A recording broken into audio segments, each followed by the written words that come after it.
Hi there, and welcome back to Thursday Thursday. I'm Estelle de Beer, and today I'm joined by Leanie Barnard from Athena Defence. You've read about her in our blog, but today she joins us in person, well, via Zoom. Leanie, hello and welcome.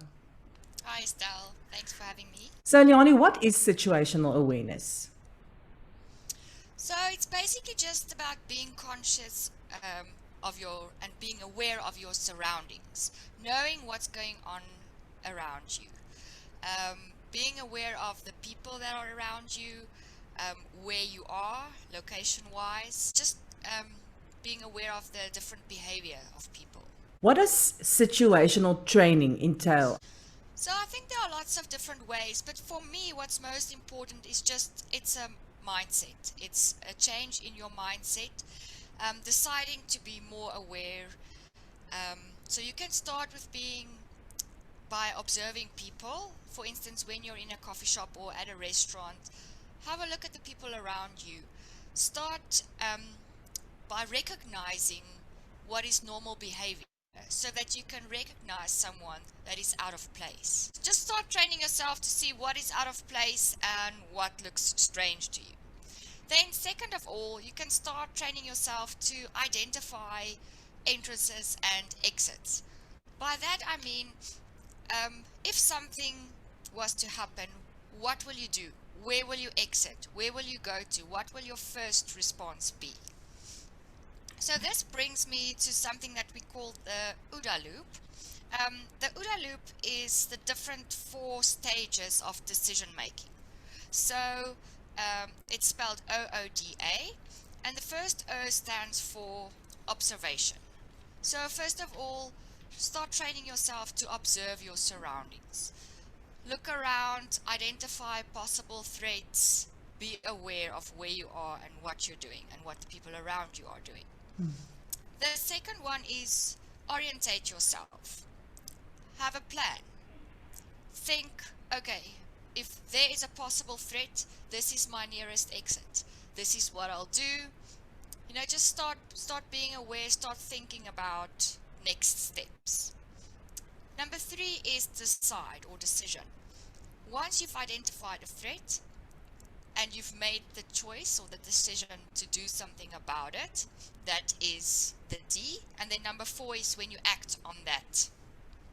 For instance, if someone threatens your life, you will defend yourself, or once a robbery takes place, you will exit via the exit that you identified in the previous steps.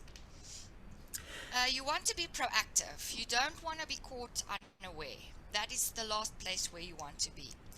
Then it's too late and there's not much that you can do about the situation. It's also important to realize that something bad can happen at any given moment. We tend to think that we can choose the place or the time, when we're ready, the day that we carry our firearm or the day that we carry our knives, that's the day that something's going to happen. We can't choose the date or the time and the place, so you have to be ready always. Then there's another really nice YouTube channel. It's called Active Self-Protection by John Correa. So what they do is they analyze real life situations of events that happened, and they kind of teach you and they dissect it and tell you how that could have been avoided or what to do in that situation. So I find that quite helpful to watch some of those videos, just to put yourself in that mindset and go through the emotions of decision making, what you'll do if something happens. I think it's very important to realize that when you have a firearm, it's very important that you are aware, that you observe, that you are present and in the moment. Because I also remember when I did that basic training with you at Athena Defence, you mentioned what is the use of having a firearm, but you are not aware of your surroundings and you are not prepared when you are in an unfortunate situation where you have to use it. Sure. And we always want to use that as a last resort, right? So you'd rather get out of the situation, and that's why the 4 steps are so important. Being aware, orientating yourself, and getting out of the situation before you have to use force. So now you've mentioned a few things that you should learn to observe and that you should take note of. But what is something that would trigger me? What when I'm being aware of my situation, what will trigger me to be aware of danger or potential danger? Sure. So once you start observing people, I think you do get a sense for what is normal behavior and what is not. So something to look out for is usually hands. So we need our hands to do bad things. So if someone is hiding the hands, or have their hands in the pockets or just hidden away, and you can't see what's happening with their hands, just be aware of that. Also, another thing is baggy clothing. If you see someone wearing a big coat on a hot summer day, they're hiding something. So it's kind of obvious, but we tend to just go through life on our phones, not observing, not paying attention to the world out there. So it's little things like that. You can also look for bulges in clothing, which is a sure giveaway that they're carrying a firearm. It could also be something else, so don't be too hasty. And then another thing is people invading your personal space. If someone is standing too close to you, move away. Get distance between you and that person. I think as South Africans and as women, we try to be too nice. If someone comes up against you, like, friendly and hi, you expect the best from people. And unfortunately, we live in a world where not everyone is good and not everyone has good intentions. And it's okay to say, please move away, please give me some space. There's nothing wrong with doing that. Exactly.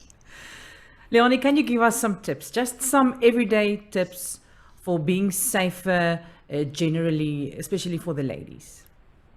Sure. So my first thing is, you are your own first responder. I know we hear this all the time, but you are your own first responder. What I mean by that is no one's coming to help you. And that might sound a bit gloomy and negative, but it's the truth. And once you accept that and you take charge of your own safety, and you have you hold yourself accountable for being your own first responder, once you've made that mental shift, I think things just kind of fall in place, and then you change your whole mindset and your mentality.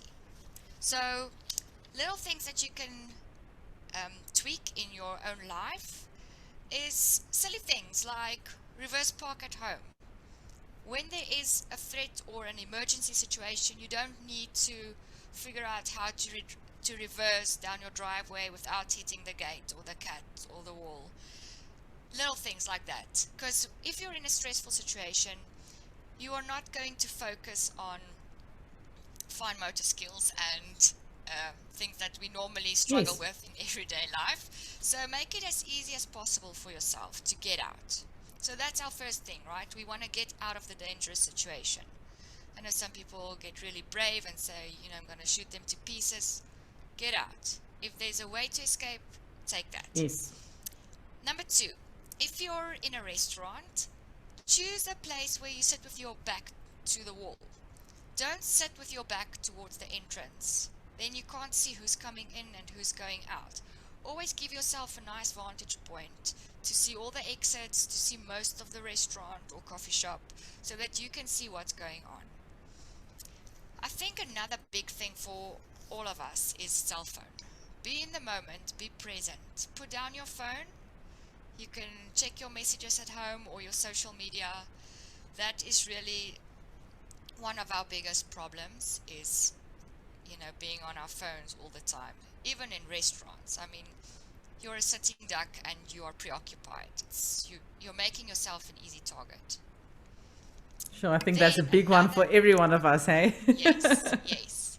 And especially while driving, and also one for the girls, is don't put on your makeup in the car. Do it at home. Wake up 5 minutes earlier. Yeah. At a traffic light. And we're not talking about safety, road safety rules. We're talking about personal safety rules right now. Exactly. Next one, at a petrol station, when you're filling up your car, get out of the car. you are a sitting duck.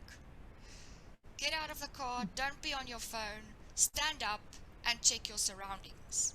I mean, we see so many videos of people getting mugged or smashed and grabbed at petrol stations or even abducted.